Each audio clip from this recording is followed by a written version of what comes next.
Ia adalah orang dari keturunan Bani Hashim dan tokoh besar Quraisy, tokoh yang disegani di wilayah Mekah. Ia adalah seseorang yang tangguh imannya, menaati apapun yang diperintahkan oleh Nabi Muhammad SAW.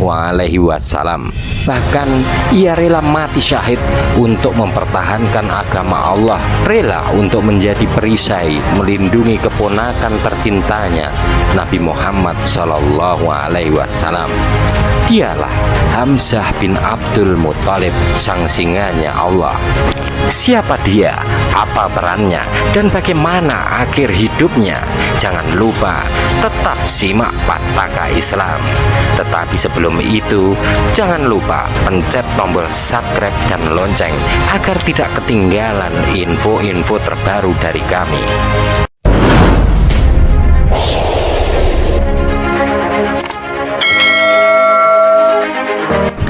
Hamzah telah kenal akan kebesaran dan kesempurnaan keponakannya, tahu sebaik-baiknya akan kepribadian dan watak serta akhlaknya.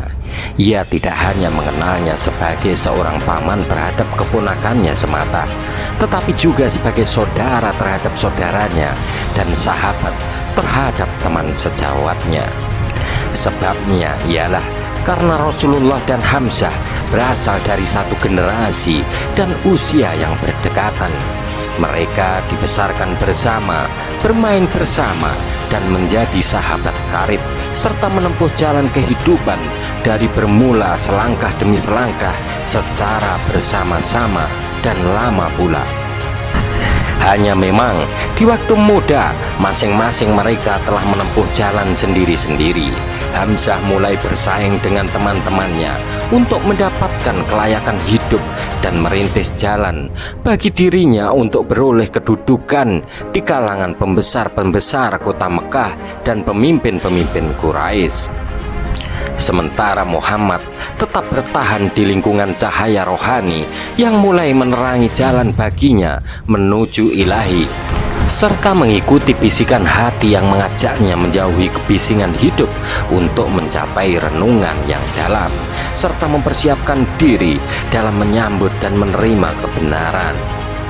Dalam kondisi masyarakat yang menganut agama nenek moyang dan menyembah berhala, Muhammad tidak menganut hal tersebut. Beliau termasuk dalam golongan Hanifiyah atau pengikut murni ajaran Nabi Ibrahim alaihissalam. Pagi hari itu seperti biasa Hamzah keluar dari rumahnya. Di sisi Ka'bah didapatinya serombongan pembesar dan bangsawan Quraisy. Lalu ia pun duduk bersama mereka, mendengarkan apa yang mereka percakapkan. Rupanya mereka sedang membicarakan Muhammad, dan untuk pertama kali Hamzah melihat mereka diliputi rasa gelisah disebabkan oleh dakwah yang dilakukan oleh keponakannya. Dari ucapan mereka tersembur amarah murka, kebencian dan kedengkian. Sebelum itu mereka tidak peduli atau pura-pura tidak peduli dan ambil pusing.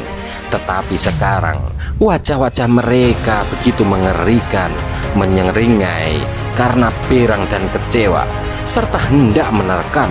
Lama Hamzah tertawa mendengar obrolan mereka. Ia berpendapat bahwa tuduhan mereka keterlaluan dan salah tafsir. Di saat itu Abu Jahal segera menegaskan kepada hadirin bahwa sebenarnya Hamzah paling tahu akan bahaya ajaran yang diserukan oleh Muhammad SAW. Hanya ia menganggapnya enteng, hingga Quraisy jadi lengah dan lalai. Kemudian nanti datang suatu saat di mana keadaan telah terlambat dan terbukalah baginya bahaya yang dibawa oleh keponakannya itu. Demikianlah mereka melanjutkan pembicaraan dalam suasana hiruk pikuk yang tidak luput dari ancaman. Sementara Hamzah kadang-kadang turut tertawa dan kadang-kadang menampakkan wajah murka. Dan ketika pertemuan itu usai dan masing-masing meneruskan acaranya, kepala Hamzah pun dipenuhi pikiran dan perasaan baru, menyebabkan perhatiannya tertuju kepada urusan keponakannya dan mempertimbangkannya kembali baik buruknya. Hari demi hari silih berganti. Kini desas-desus itu berubah menjadi hasutan dan komplotan.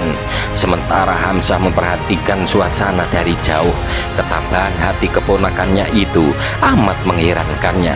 Sementara usahanya yang mati-matian membela keimanan dan kelancaran dakwahnya merupakan suatu hal yang baru bagi kaum Quraisy umumnya. Walaupun sebenarnya mereka terkenal gigih dan keras kepala. Dan andainya ketika itu keraguan-raguan dapat menggoyahkan kepercayaan seseorang tentang kebenaran Rasulullah dan kebesaran jiwanya, tetapi ia takkan menemukan jalan untuk mempengaruhi dan memperdayakan Hamzah. Hamzah adalah orang yang paling kenal siapa Muhammad Shallallahu Alaihi Wasallam semenjak masa kanak-kanak hingga waktu mudanya yang tidak bernoda dan sampai usia dewasanya yang tetap terpercaya. Ia kenal Muhammad Shallallahu Alaihi Wasallam sebagaimana ia kenal akan dirinya, bahkan lebih dari itu lagi. Semenjak mereka lahir ke alam wujud, menjadi remaja dan sama-sama berangkat dewasa, di mana lembaran kehidupan Muhammad Shallallahu Alaihi Wasallam terbuka di hadapan matanya, suci, bersih, laksana sinar matahari. Tidak satu cacat pun dilihatnya pada lembaran itu. Tidak sekalipun dilihatnya ia marah atau naik darah, kecewa atau putus asa, apalagi menampakkan ketamakan dan keserakahan, berolok-olok atau berbuat hal yang sia-sia. Dan Hamzah bukan saja seorang yang menikmati kekuatan jasmaniah belaka, tetapi ia dikaruniai pula kekuatan, kemauan dan ketajaman akal pikiran. Dari itu, tidak wajar bila ia ketinggalan dan tak ingin mengikuti orang yang diketahuinya betul-betul jujur dan dapat dipercaya. Hanya saja, hal itu dipendamnya dalam hati, menunggu saat yang tepat untuk membukakannya, yang waktu telah dekat dan tidak akan menunggu lama. Akhirnya, hari yang ditunggu-tunggu telah tiba. Hamzah keluar dari rumahnya menjinjing busur dan menundukkan langkahnya ke arah belantara untuk melatih kegemaran dan melakukan olahraga yang amat disukainya, yaitu berburu. Ia amat mahir dalam hal ini. Ada kira-kira setengah hari ia menghabiskan waktunya di sana, dan ketika kembali dari perburuannya, ia langsung pergi ke Ka'bah untuk tawaf seperti biasa sebelum pulang ke rumahnya. Setibanya dekat Ka'bah, ia ditemui oleh seorang pelayan wanita, Abdullah bin Jud'an, dan demi dilihatnya Hamzah telah dekat, berkatalah pelayan itu kepadanya, "Wahai Abu Umarah, seandainya Anda melihat apa yang dialami oleh keponakanmu Muhammad. Baru-baru ini Abu Hakam bin Hisham ketika mendapatkan Muhammad Shallallahu Alaihi Wasallam sedang duduk di sana, disakiti dan dimakinya hingga mengalami hal-hal yang tidak diinginkan." Lalu dilanjutkannya cerita mengenai perlakuan Abu Jahal kepada Rasulullah. Hamzah mendengarkan perkataannya dengan baik. Kemudian ia menundukkan kepalanya sejenak, lalu membawa busur panahnya dan menyandangkan ke bahunya.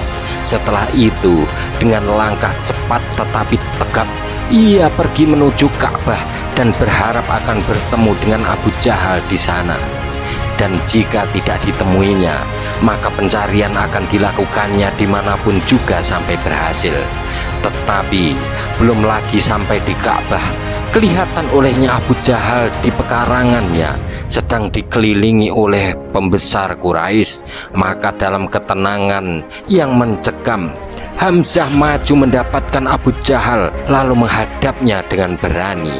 Seketika itu juga orang-orang di sekeliling Ka'bah terdiam, tertegun dengan tindakan berani Hamzah. "Kamu sudah menyerang orang-orang yang tidak bersenjata," seru Hamzah pada Abu Jahal.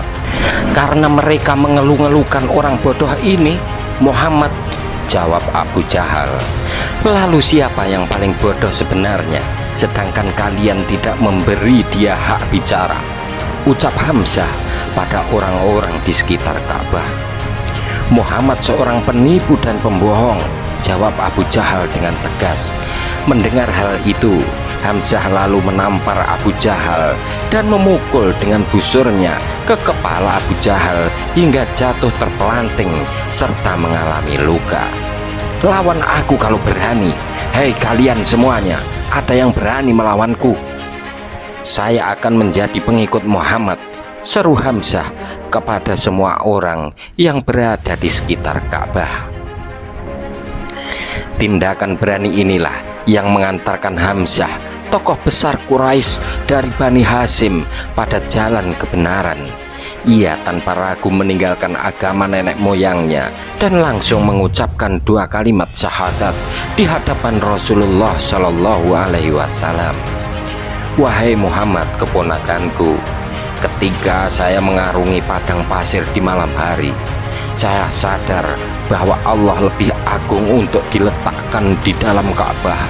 Maka aku bersaksi bahwa tiada Tuhan selain Allah dan engkau Muhammad adalah utusannya. Asyhadu an la ilaha illallah wa asyhadu annaka Rasulullah." Dalam sekejap waktu, orang-orang yang berada di sana lupa akan penghinaan yang baru menimpa pemimpin mereka dan darah yang mengalir dari kepalanya. Terpesona oleh kata-kata yang keluar dari mulut Hamzah, terpesona oleh kata-kata yang keluar dari mulut Hamzah yang tak ubah baginya bunyi halilintar di siang bolong, yaitu kata-kata yang diucapkannya untuk menyatakan bahwa ia telah menganut agama Muhammad, mengakui apa yang diakuinya dan mengatakan apa yang dikatakannya. "Apakah Hamzah telah masuk Islam?" tanya mereka dengan penuh keheranan. Dan seorang anak muda Quraisy yang paling gigih membela haknya serta yang paling mulia. Sungguh suatu bencana besar yang tak dapat diatasi oleh bangsa Quraisy. Keislaman Hamzah akan menarik perhatian tokoh-tokoh pilihan untuk sama-sama memasuki agama itu, hingga Muhammad akan memperoleh tenaga dan kekuatan yang akan membela dakwah dan memperkokoh barisannya. Dan di suatu saat nanti, orang-orang Quraisy akan bangun tersadarkan diri karena mendengar bunyi linggis dan tembilang yang menghancur leburkan berhala-berhala dan tuhan-tuhan mereka. Memang tidak salah, Hamzah telah masuk Islam dan di hadapan umum telah dikeluarkan simpanan hatinya selama ini dan ditinggalkannya. Orang banyak itu merenungi kekecewaan dan kegagalan harapan mereka dan dibiarkannya Abu Jahal menjilat darah yang mengucur dari kepalanya yang luka. Hamzah kembali memungut busur dengan tangan kanannya dan menggantungkannya di bahu, lalu dengan langkah yang tegap dan hati yang pekat pergi pulang ke rumahnya. Itu dicatat dalam sejarah bahwa itulah hari pertama ia masuk Islam. Setelah itu, Hamzah langsung belajar resmi mengenai Islam di rumah Arqam bin Abi Arqam, tempat para sahabat berkumpul dengan Rasulullah Shallallahu Alaihi Wasallam. Ada keajaiban yang diatur oleh Allah Subhanahu wa Ta'ala karena Hamzah masuk Islamnya 3 hari sebelum Umar bin Khattab masuk Islam. Maka ini suatu pertolongan dari Allah. Allah selalu mempunyai rencana yang baik untuk muslimin.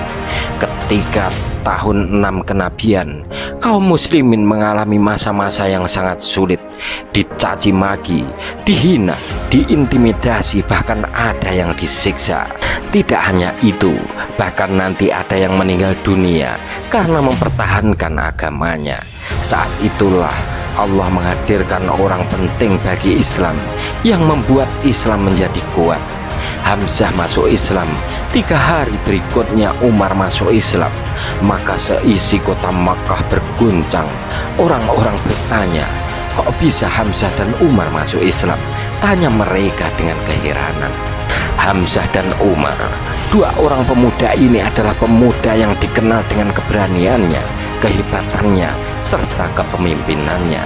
Maka tidaklah heran ketika mereka masuk Islam, Semua orang di kota Mekah berguncang penuh dengan tanda tanya. Dan ada satu hal lagi rencana yang disiapkan Allah. Bahkan ketika Umar bin Khattab hendak datang ke rumah Arqam bin Abi Arqam mencari Nabi dan ingin masuk Islam, seluruh sahabat pada saat itu menghindar ketakutan. Maka kemudian Hamzah yang berani untuk menghadapi Umar. "Ada apa dengan kalian?" tanya Hamzah pada para sahabat. "Umar datang," jawab sahabat dengan penuh ketakutan. "Kenapa kalian takut? Kita lihat Umar apa maunya. Kalau Umar maunya baik, kita akan sambut dengan baik. Tapi kalau dia berbuat jahat, kita bunuh dia," jawab Hamzah. Inilah karunia yang diberikan oleh Allah Subhanahu wa Ta'ala, bahwa sebelum datangnya Umar telah disiapkan Hamzah untuk menyambutnya.